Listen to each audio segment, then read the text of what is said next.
What is going on, everybody? Anon here, and happy Sunday. It is that time to walk through this week's distribution updates.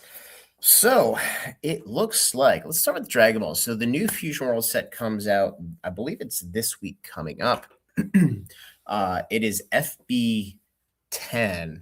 And for those of you who have been paying attention to Dragon Ball Fusion World and Masters, a little bit to a lesser extent, when they announced the new season of the anime, the new extension of the anime, whatever it was right around early March, right around the week of Gamma.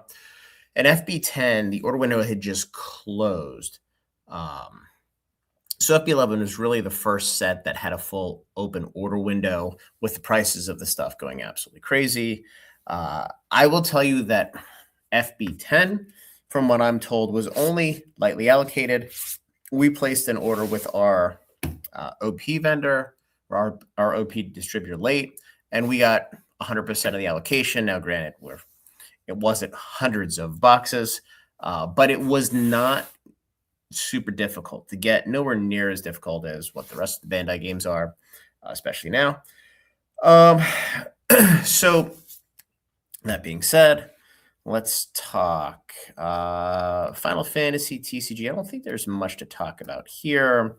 Dreamlike Oceans continues to sell well. $75 a box all day long, and cases are selling. So it's really, really interesting.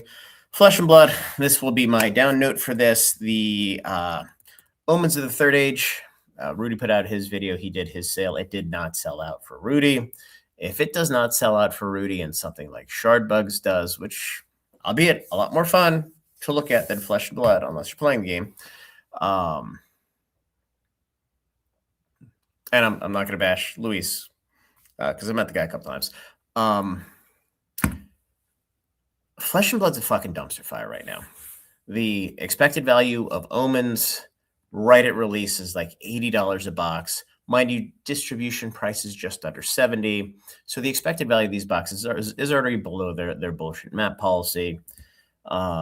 If I didn't just sell all of my product, basically dump it at cost, I was going to do a public thought experiment to see how scummy these socialists are. I was going to actually list the boxes on TCG Player, or list 10 cases on TCG Player to see what price they had to be listed under map to see what they sold for, and then just publish the dialogue back and forth with their hitmen who like to try to control the media narrative. They're a bunch of socialists. So in my opinion, game's dead at this point. This is the third set in a row where the boxes are just a complete dumpster fire.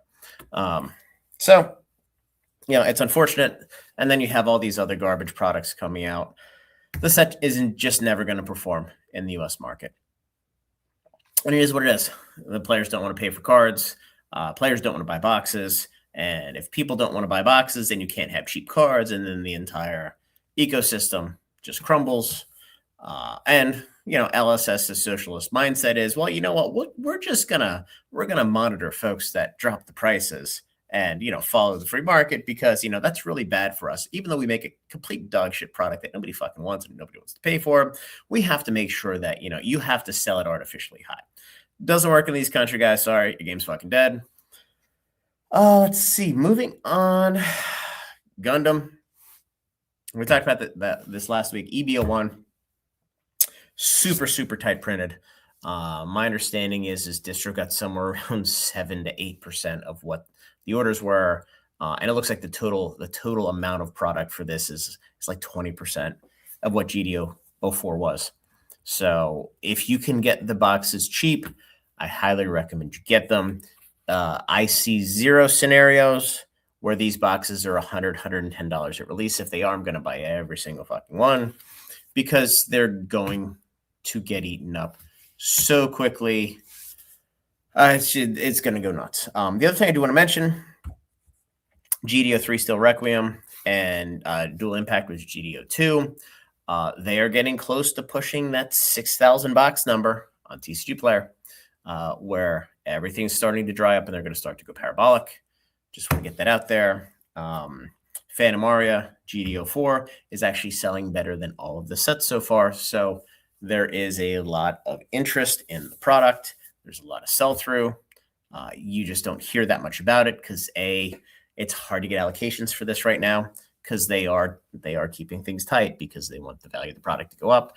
These guys are smart enough to realize that, hey, as long as the value of the product goes up, you're going to have collectors and investors supporting the game and give you enough time to build a player base, which is what some of these shitbag indie games just don't fucking understand.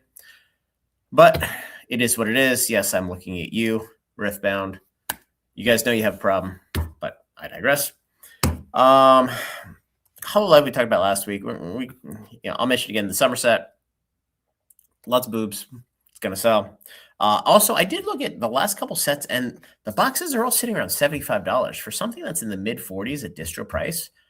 That's a very, very good price, and there is a reasonable amount of sell-through on TCG Player. It's not like it's selling 5 boxes a month. It's selling 50 to 100 boxes, which is not that bad. So everybody's favorite game to hate, Lorcana. So I actually spent a little bit more time looking at this.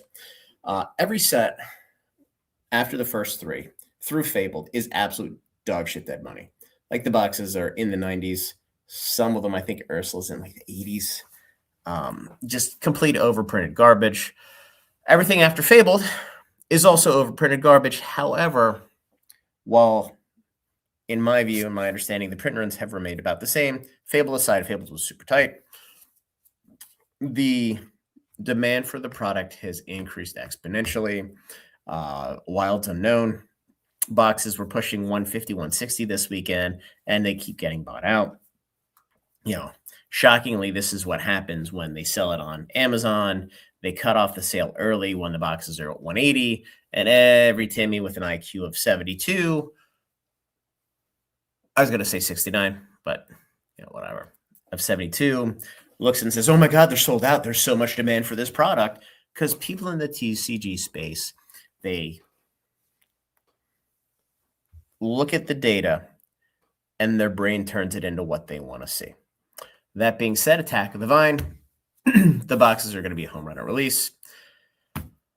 There's still plenty of product out there. The supply side of this is not the issue.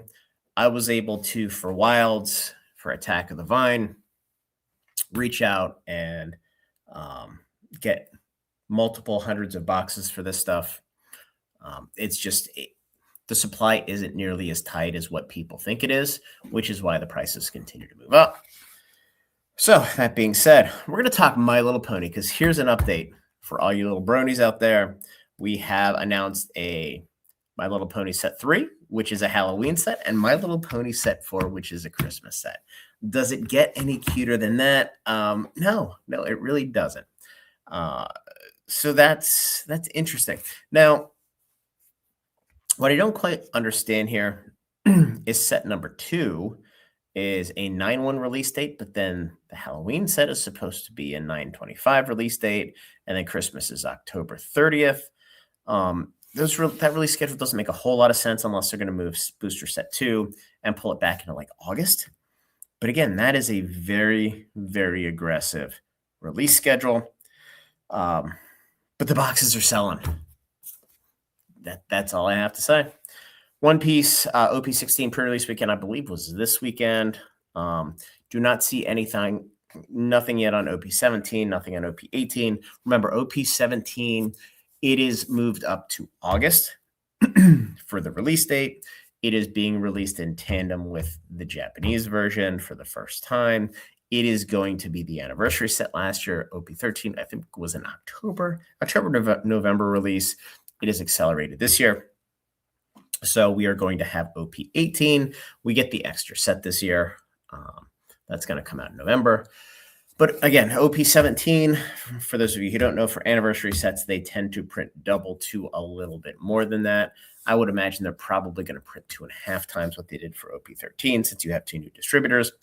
Just something to keep an eye on. I would not pay too much for that at release. Everybody and their brother is going to want $300 a box. I wouldn't pay it, but I am happy to sell it for that. Riftbound, I do want to point out one positive on here. Riftbound Radiance. Oh, looks like we got a new set. It looks like Unleashed is back up to $125 a box on TCG Player. And this is what I want to get through to you guys is, you can dump a lot of product on market. And as long as you have a healthy play group, which Riftbound has a very healthy play group, people will churn the product and the price of the product will continue to go up. If you continue to hit the market, the collectors and investors, which are the lifeblood of a new game, they just are. If you disagree, you're fucking wrong. And Bandai gets it, which is why they're short printing everything with Gundam right now until the prices go up. You will lose the collectors and investors, and the demand for the game will absolutely crater. And that's when your game is dead. Because now you're hoping that all the players who generally don't like to spend a whole lot of money, they buy singles like Flesh Blood players, your game's dead. So hopefully, fingers crossed. It's been 2 weeks probably a week and a half since we've gotten any reprints of Origins or Spirit Forged or Unleashed. I actually got some Unleashed this week, but that was from the initial release. So fingers crossed, these guys have pulled the reins back, which I find hard to believe, but yeah, we'll see what happens. Hopefully they don't burn themselves down. Sorcery, no update other than it looks like November is not going to be a regular set. It's going to be some little shit set again. So these guys continue to just underwhelm. Meanwhile, there's the price of the products are doing okay. Beta's the same, like 150, 160. Arthurian Legends is like 135. Gothic is through the roof because they only ever dump that 30,000 few or so boxes out. So, the market's tight there, which is good. But you also have to do new product and you have to get people excited. And I heard rumblings that they're talking about a revised set now, and nobody needs any more alpha or beta. Like there's enough of that fucking shit out there. Like move on to a new set that's actually kind of fun and kind of cool. So, Union Arena, for those of you who haven't seen the new boxes, I don't even know. I forget what it is. It's like $300. So now that it's brick and mortar only, these IPs are going to be through the roof because there's just nothing out there.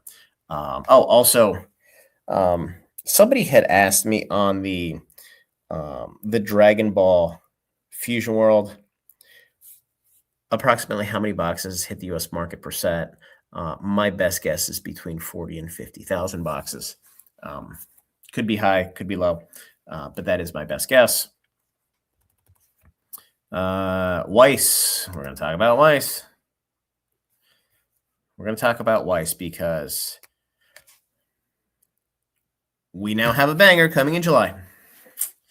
It's only coming in Japanese for now. Brown Dust 2. You will start to see pictures over the next couple weeks. It makes the Azure Lane girls and the Nikki girls look like a bunch of church nuns. Now, whether they can get the set into the US or not, I don't know. But I did buy a significant amount of Japanese cases just because it's going to sell. And if it doesn't land in English, the Japanese boxes are going to be even more valuable. So I think that was of interest. The only other thing I want to note, Bo Jackson Battle Arena, it looks like they have really, really shorted how much they push to distribution. My understanding is they got in the weeds and they have given preferential treatment to the LGSs who have agreed to break the product on their preferred platform. I forget what it's called. So, for those of you stores who have supported Bo Jackson Battle Arena and you don't do breaks, they basically fucked you. But it is what it is. This will probably be the last time I mention that. And we'll get some product. But, it is what it is. I mean, quite honestly, if I was on the other side, I would be pushing it through breakers as well because that's where the money is.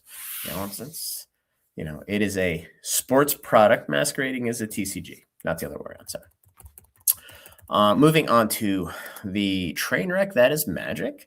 So I believe all of the distributors have shipped their Codex bundles from Strixhaven. Ended up being cut by about 50% of my confirmed allocation. Really on par with what everybody else has been saying. So, that's fine. Nice and scummy of them to do that. Marvel's coming out. Oh, by the way, I'm still missing like 2/3 of my regular bundles, which is really the item that you want for pre-release because that's the one that sells the best. That being said, Marvel allocations seem to be okay. Play boxes are down. Total population of play boxes is down from Strixhaven. Down about 10%. Collector boxes are down about 10%. Commander displays are like 50% of what Strixhaven was. So Strixhaven was a disaster. The Commander displays for Strixhaven, and I'm talking Commander here. If I say collector, Commanders, they should be $300 right now. And there's broke ass Timmy store still selling them at $190, and there's like 120 for sale. And the expected value of the cards in there is still pushing like $250. None of this makes any sense. I'm guessing it's just a weird mechanism of not getting enough at release. So people didn't break the decks because they didn't have them. So the singles price didn't crater and set that price expectation until after people knew what cards were good. So the price already had some support under them. And then there was a trickle of product in the market. So we didn't get to see the normal dump of singles and dump of sealed product at release. So now everybody's panicking to sell the sealed product. But since there's no massive amount of broken Commander displays and singles to smash the market, now we have an inverted EV where you can buy every single one of these in the market. And I mean, I would just hold on to them because they're going to be $300 in probably a month and a half, if not sooner, because there's no more coming to market unless these guys, for whatever reason, can figure out what's going on. But you know, the more I think about it, the more I think they are having some significant supply chain challenges, whether it's the ransomware hit or which they never confirmed it was ransomware, but it has to be the fact that it was down for that long.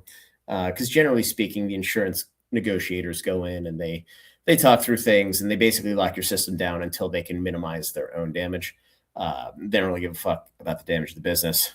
And you know, $20 million, which I think is what they mentioned on their earnings call, it's a rounding error, quite honestly. Other than that, it looks like bundles are really light. The gift bundles. I do want to talk about this because this came up today. With the gift bundles dropping clearly in Q2. Now, for Strixhaven, keep in mind, most of Strixhaven shipped to distribution the end of Q1. So it was kind of split between quarters. The gift bundles did not. So I'm guessing that these guys are having challenges getting to the revenue targets for Q2. Because remember, last year was Final Fantasy. Q2 was a super high bar. So I have a feeling that they held on to the regular bundles and sold them to big box stores. They're backfilling more bundles to hit revenue targets. And with the Codex bundles, they've had so much success selling them for big box. I just assume that they sold everything to big box to maximize their profit and just said, fuck the stores, fuck the LGSs and distribution. They'll get over it and they'll come back begging for more, which they're correct. So that's my guess at what happened there. Other than that, Jumpstart is very light. I think we got less than 150 Jumpstart boxes across everybody, which I was expecting like 700, 800, which would have been terrible. But not getting that many I think is fine. And then the collector commanders, they're super tight. They're as tight, if not a little bit more tight than Final Fantasy, which means you're going to have ample opportunity to buy them for $455 on Amazon, because that's where these motherfuckers are going. So, and I use the term motherfucker in a very polite and nice manner. So, moving on. Yes, I mean that term in the best possible way. Loving it. Pokemon. So, not a whole lot to go through this week. We did get the Series 3. I think this was on last week too. Series 3, the first partner illustration collections. So that is out, but we haven't gotten anything since Pitch Black. Obviously, 30th anniversary, we have all these SKUs that have come out. We have this really cool I think it's a Japanese battle deck. Well, it's not battle deck's the wrong term. A Japanese deck set that has Umbreon and Sylveon on, which means those promos are going to hit somewhere in English. If that was the 2026 battle deck promo, last year we had the oh my god, it was the Gengar and Diancie decks, but I forget what the promos were. And then the year before were Stephen Marty. If it's those two cards this year, those are the promos. These battle decks are going to be the hottest selling battle decks in the history of battle decks. There will be more demand for these than there are for all of the battle decks in the history of Pokemon combined, which would be really, really awesome. So we'll see what happens there. That's going to be pretty interesting. But I do expect them to probably start dropping 30th anniversary orders, not next week, but the week after. And quite honestly, like Pitch Black comes out. Jesus Christ. Pitch Black comes out in 6 weeks. So we're already on to Pitch Black. I do believe this week we're going to get all of the Wave 2 Chaos Rising stuff coming through, including booster boxes, because my understanding is they've started to land at most distributors or in certain warehouses for most distributors last week. So we'll have that. The Perfect Order Wave 2 is scheduled mid-July. I mean, they're doing everything they can to support the price of that. So that's it for Pokemon. So anyway, guys, that's all I got this week. A little fired up, but that's okay. It's late on a Sunday. So like the video, subscribe to the channel, join the Discord, and happy K-pop Demon Hunter release week for the Kaio cards. Pay attention. It's going to be a banger.